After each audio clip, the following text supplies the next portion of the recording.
வாமனம் லட்சுமிராமனாக மேதினியில் அவதாரம் பணி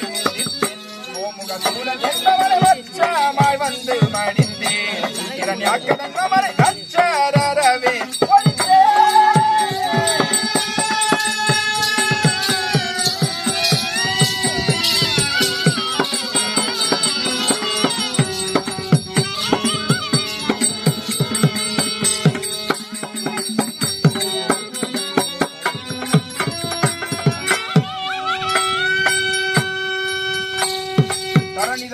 பரமல உலவிய இரண்யாட்சூரனை பிளந்தே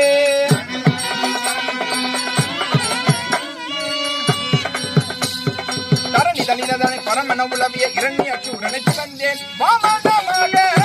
வாமனமாக தந்திரமாக